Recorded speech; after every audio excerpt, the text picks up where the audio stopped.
White Horse Strong, Number 3 in the White Horse Killer Saga, by Ned DeHaan. The audiobook. Made available on BlackBoxOnlineRadio. Please like and subscribe and consider supporting this channel at BuyMeACoffee.com. BuyMeACoffee.com/BlackBoxNed88. Chapter 1.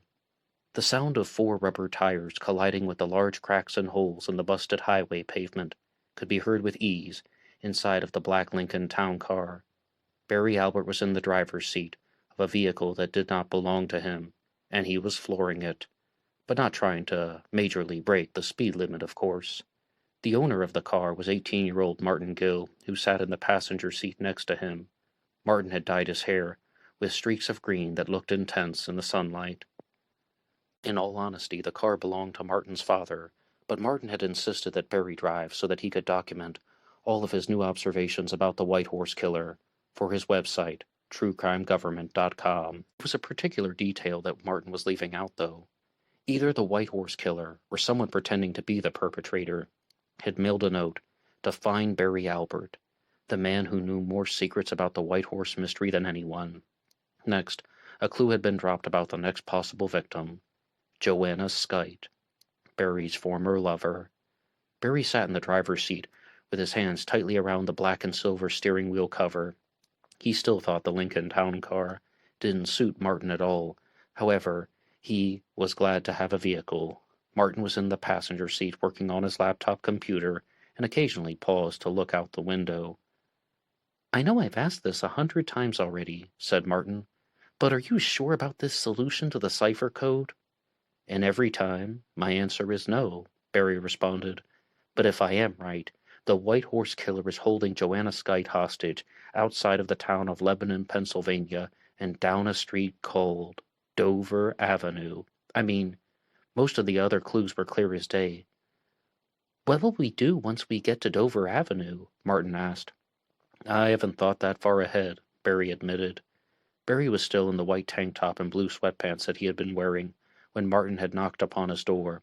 The only change was that he had thrown on a gray short-sleeved shirt with buttons and left it hanging open.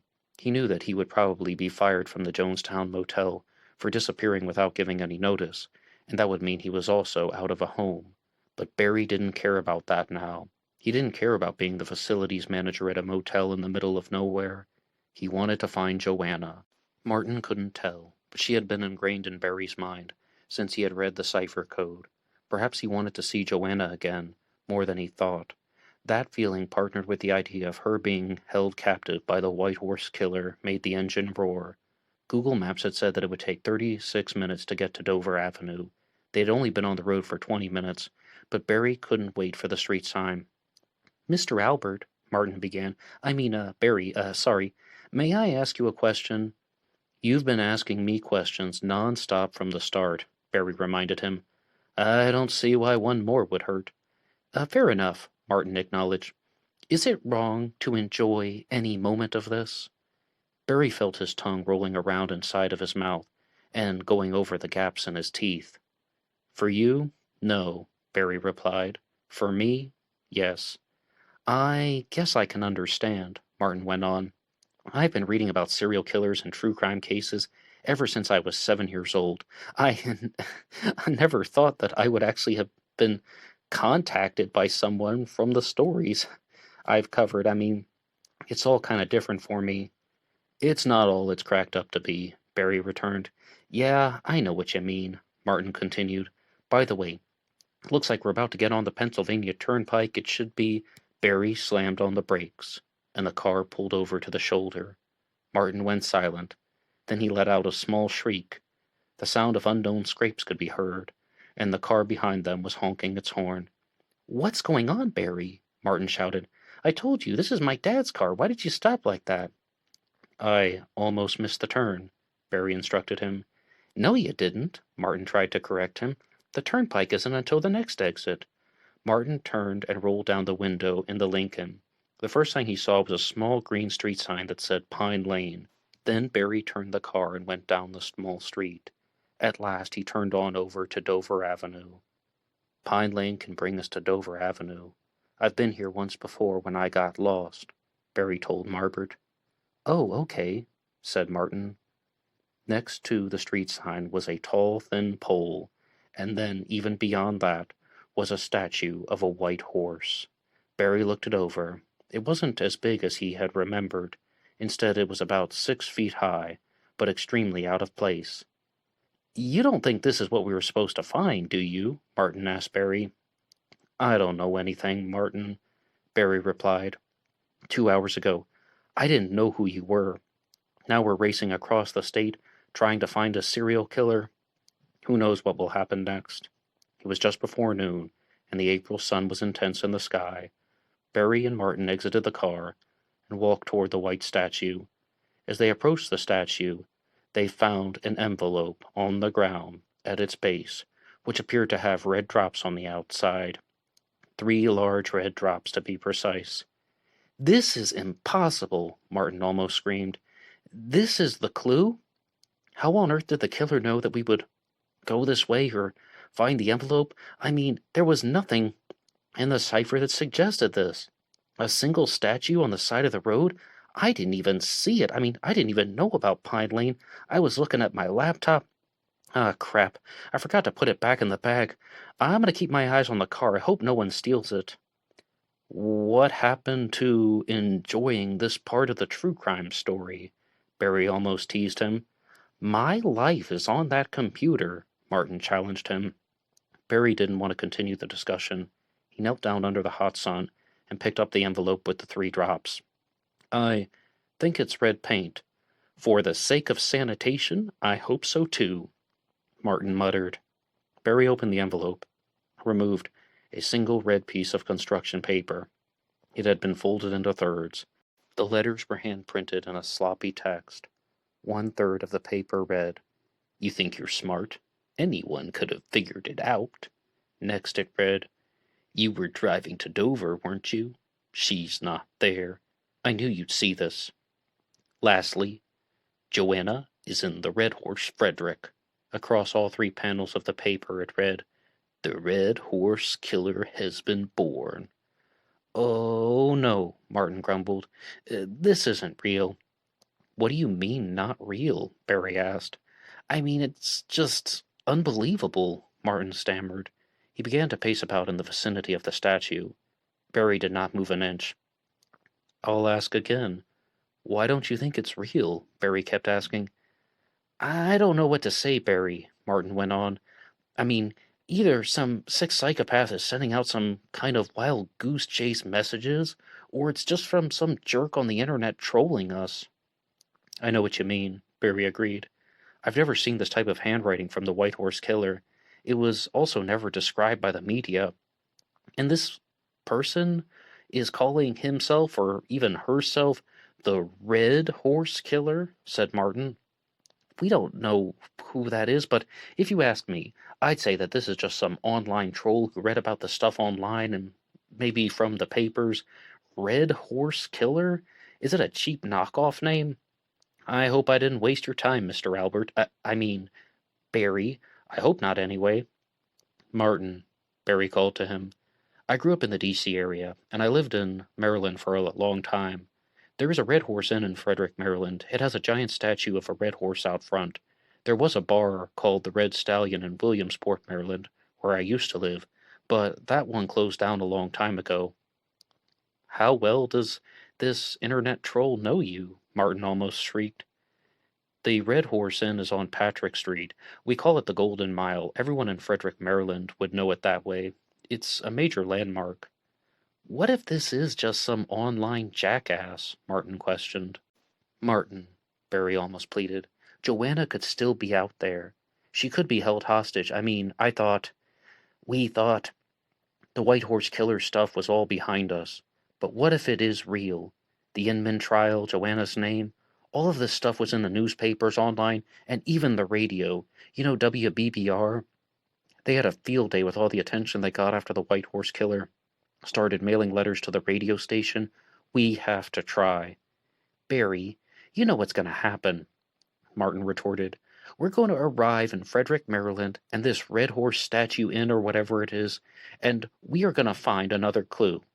And it is going to say, Aha, you were right and wrong at the same time. Now you have to drive to Ocean City. If it turns out to be a hoax, I'll pay you for the gas money, Barry offered. Ah, Mr. Albert, now we have a plan for the afternoon. Oh, but so you know, you cannot use regular gas at the pump for the Lincoln Town Car. It needs plus, not premium, plus. I don't hate this guy, but sometimes I wish he'd shut up, Barry thought silently to himself. Chapter 2. Almost 2 hours later, the black rubber from the Lincoln eased into the parking lot of the Red Horse Inn. Barry hadn't been to the exact spot in Maryland for years, but the horse stood above all the other landmarks. Everything was different, though, from how he remembered it. A lot of the old businesses were gone, and new storefronts were in their place. There were also a lot more Spanish-language signs from what he remembered. "Okay, here at last," said Martin. "I know that we are in the middle of something, but I really need to take a piss." "Yeah," said Barry, unenthusiastically. "Thanks for doing all the driving, Barry," Martin went on. "I have written 2 solid posts for TrueCrimeGovernment.com. As soon as I can connect to the Wi-Fi, I'll upload. And as I said before, I'll leave out anything involving this so-called Red Horse Killer. I mean, if there is a Red Horse Killer. I'm only sharing what you said about Manny Inman, Joanna Skite, and their 2 friends." Barry was looking for Joanna. He hadn't seen Joanna in 5 years, but even the thought of Joanna Skite being friends with Golly Gallus, Trista Richards, and most sadly of all, Manny Inman, made his stomach turn.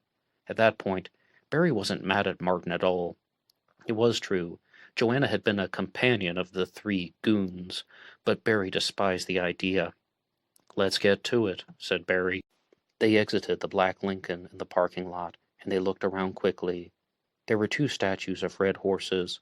One was on the top of the roof of the hotel, and the larger one was out front by the corner of the road, near an intersection. "So, what do you think we're looking for?" Martin asked Barry. "Do you think there's an envelope just waiting by the statue? I mean, even I think that's predictable." "Your guess is as good as mine," Barry concurred. He began walking toward the larger red horse statue, and Martin followed. "I sure hope it doesn't say, 'Drive again for another 2 hours,'" Martin complained. "You didn't do any of the driving," Barry shot back silently in his mind. "Even when we got lost." They took a quick glance at the horse, and it seemed ordinary. Barry ran his hands along the leg of the horse statue, but clearly they could not see any message that would have been left behind.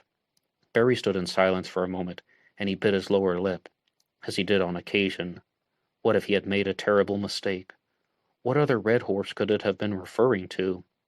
There was only one Red Horse Inn in Frederick. "Look!" Martin shouted rather loudly.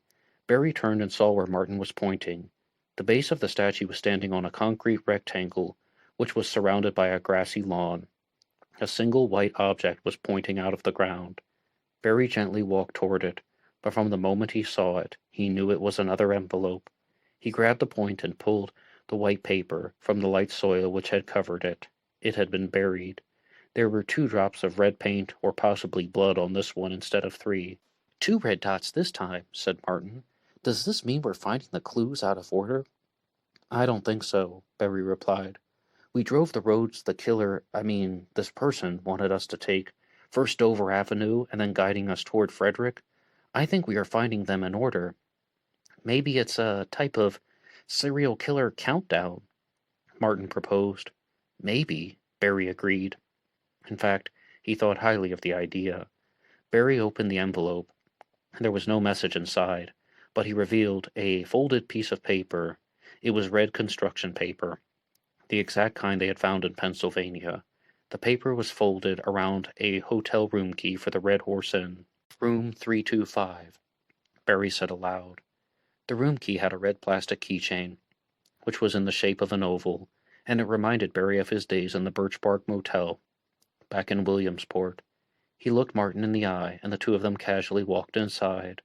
They walked into the lobby, and they didn't say a word to the people at the reception desk. Perhaps there was an elevator, but Barry and Martin saw the staircase first. Within moments they were on the 3rd floor, and they zeroed in on room 325. On the doorknob there was a black sign that said "Do Not Disturb" hanging from the doorknob. However, they had the key, and Barry expected that it had been left for them. He turned it in the lock, and the door opened effortlessly. "Oh, my God!" Barry exclaimed. Inside of room 325 there were 2 double beds with untouched sheets. They had green bedspreads, which had not been ruffled at all, but inspecting the room for details would have to wait. In between the 2 beds was a chair, and sitting in the chair was Joanna Skite. She was tied to the chair with white ropes, and around her upper body were layers of duct tape. She was fidgeting, but she couldn't move freely. Over her mouth was also a large strip of the silver tape. As soon as the door opened, she began to shriek from behind the tape mask. "Joe!" Barry called out. He ran across the room and pulled the tape off of her mouth. Joanna tried to cry out, but it was only dry heaves. "Water!" she managed to say. Martin began to look around the room, and he found a cup that was on one of the tables. Then he went into the bathroom to fill it from the sink. Joanna, Barry began. "It's me, Barry. I haven't seen you in so long." He had both hands on her shoulders, and he wanted to hug her, but he was afraid he would hurt her. In an instant, Barry was reminded of the days they spent eluding the White Horse Killer in the Satanic Network. It wasn't the first time he had found Joanna in a beaten state. Martin handed the cup to Barry, and he helped Joanna drink it. She spat out the first sips because her throat was so dry. "More," she begged. They repeated the process 3 times until Joanna was well enough to talk. "Barry," she called to him. "I'm here, Joe," he called back. Then he gave her a hug for comfort. "You look different," she almost laughed. "So do you," Barry almost laughed back. Barry and Martin pulled the chair forward and began undoing the knots and removing the tape. It took about 7 minutes to get her completely free. Martin then went back to the bathroom and got Joanna more water. Next they helped her sit on the bed in a resting position. "How long has it been?" Barry asked her. 5 years, she replied. "No, not about us," Barry diverted. "How long have you been here, tied up?" 3 days, she hummed. 3 days, Barry almost shouted. "And no one came by the room?" "No," Joanna answered. "I could see the sun go up and down through the blinds, but that was all I could see. I couldn't move. I was trapped. I'm sorry. It's been 3 days. I went to the bathroom and oh my gosh, I didn't think about it until just now." "It doesn't matter, Joe," Barry went on. "We'll get you into the shower in just a second, but who did this to you?" "I have no idea," she said sadly. "I don't remember anything." "Who is that?" She made a weak attempt to point toward Martin. "Joanna, this is Martin Gill," Barry introduced him. "He is a researcher, and he has been following the White Horse Killer story." "What?" Joanna wheezed. "Why all this talk about the White Horse Killer? That person ruined my life. And Manny, he ruined my life too. I'm glad he is in jail, but I know he wasn't the White Horse Killer. I'm just sick of hearing about it in all the TV shows and walking in the bookstore and seeing new things pop up. It's all a lie. We don't know anything about the White Horse Killer." "But yes, I'm Martin Gill," he continued.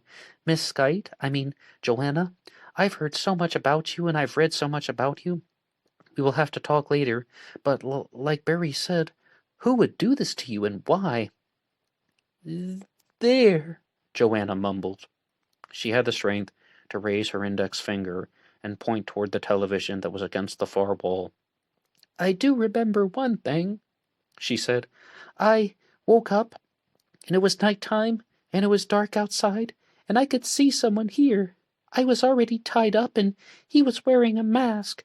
I think he, like a man, he was standing there, and I tried to scream, but there was tape on my mouth, and he put something on the TV." Barry walked over and inspected the television set. There was a flash drive for a computer. "Martin, could you please get your laptop?" Barry asked. "Of course," he replied. Barry handed the room key to Martin and he darted out. It took Martin 5 minutes to return. In the meantime, Barry brought Joanna more water, and they exchanged sentiments. I thought I'd never see you again, she told him. Did you ever look for me? Barry asked. No, but I thought about you, Joanna went on. For the first time since experiencing the shock of Joanna being tied up, Barry felt his stomach drop. Those words did not make him feel good. No, but I thought about you. However, Joanna was in considerably more pain than he was, so he let it slide. The key turned in the lock, and Barry and Joanna could hear the doorknob turning as well. I'm back, said Martin. I'm really sorry, but I will have to take another piss. Then I can set this up. Martin disappeared into the bathroom. So, he's really your new partner, Joanna almost chuckled. I don't have a partner, Barry informed her. He found me. What about your other best friend? She asked. The one who would always call at 6 p.m.? What was his name again?